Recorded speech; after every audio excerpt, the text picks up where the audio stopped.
Desde el aire, el valor del Parque Natural de la Bahía de Cádiz se revela como un tesoro natural que es necesario preservar.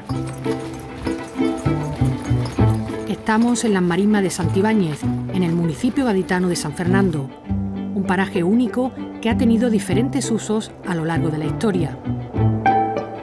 Salina artesanal desde hace miles de años, molino de marea sin oria en el siglo XVIII, enclave defensivo en la época de Fernando VII y complejo de ocio y restauración ahora en la actualidad.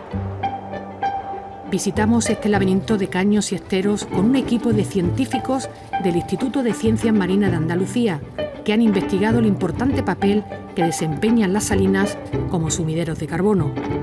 El océano, aparte de proporcionarnos el 50% del oxígeno que respiramos, es responsable de la absorción de 1/3 aproximadamente de las emisiones de dióxido de carbono a la atmósfera. Los sistemas costeros, que son muy productivos y muy importantes desde el punto de vista biogeoquímico, contribuyen de manera destacada a esta absorción permanente de dióxido de carbono, por parte sobre todo de toda la vegetación costera y de marismas, que incorporan este CO2 a través de la actividad fotosintética, lo convierten en materia orgánica y lo almacenan de manera casi permanente en el sedimento, es lo que se denomina carbono azul.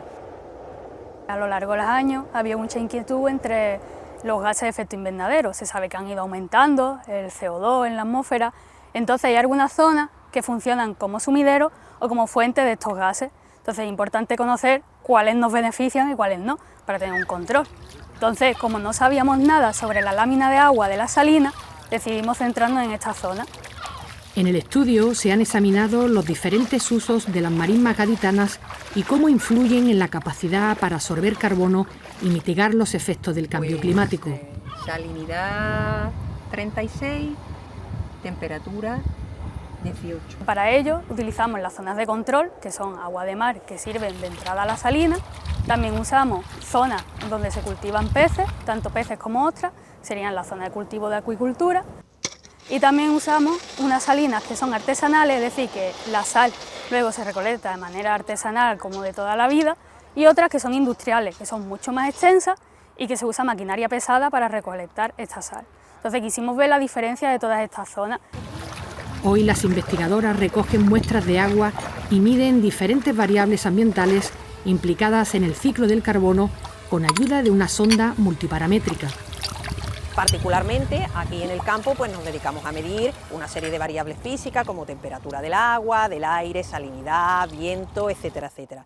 Pero es preciso también recoger muestras de agua en las cuales vamos a medir todas estas variables o parámetros en el laboratorio, fundamentalmente pues clorofila para saber cuál es la contribución de la comunidad fitoplanctónica que existe en el agua en esta retirada de CO2 a través de la actividad fotosintética.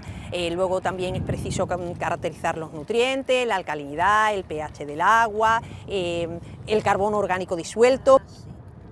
Todo esto nos iba a servir para calcular cuánto CO2 hay en esas láminas de agua y después el flujo. Con el flujo sabemos cuánto hay en la lámina de agua, cuánto hay en la atmósfera y su solubilidad, si va a tender a ir hacia la atmósfera o va a tender a absorber. Además, la unidad Sea-Drone de Litman ha volado algunos drones que junto a los satélites permiten cuantificar la extensión de los sistemas analizados y estimar su contribución exacta al transporte de CO2 en la región. Aquí en concreto en el proyecto Aquambi se estaban monitorizando ciclos de carbono dentro de salinas, tanto industriales como artesanales. Los equipos de campo de in situ cogían muestras en zonas concretas y nosotros los drones y también con satélites nos permitía tener una cobertura global.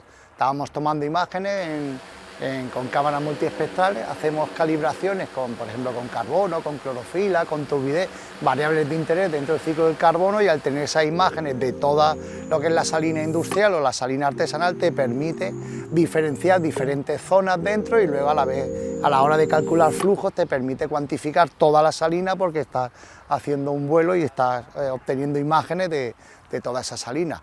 Luego eso pues hacer un escalado a satélite. En el laboratorio, todas las muestras recogidas en campo son analizadas a través de técnicas estandarizadas de acuerdo a protocolos internacionales. Susana, ya están aquí las muestras. ¿Todo bien? Sí, te dejo aquí la sonda. ¿Está el equipo calibrado ya? Sí, ya está todo calibrado. Vale. La investigación, que forma parte de la tesis doctoral de Silvia, ha demostrado que los ambientes hipersalinos, en especial los esteros en los que se produce salmuera, absorben una elevada cantidad de dióxido de carbono, mientras que las áreas cuya salinidad es moderada, como las marismas destinadas a la acuicultura, emiten CO2 durante las estaciones cálidas y lo secuestran en las estaciones frías. Un comportamiento que relacionan con la presencia de Dunaliella, una microalga salina. Lo curioso es que en las salinas, en las pozas extremadamente salinas, siempre actuaban como sumideros. Y vimos que había una relación en que había muchísimo DOC, el carbono orgánico disuelto, y mucha clorofila en las pozas con salinidades muy altas.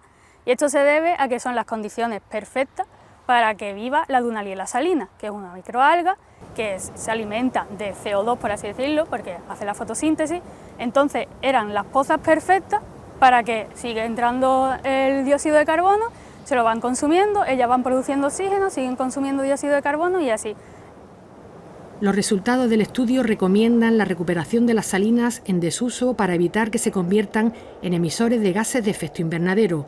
Incluso dentro de esta zona costera hemos visto que el uso que tienen los distintos sistemas condiciona su capacidad para almacenar CO2.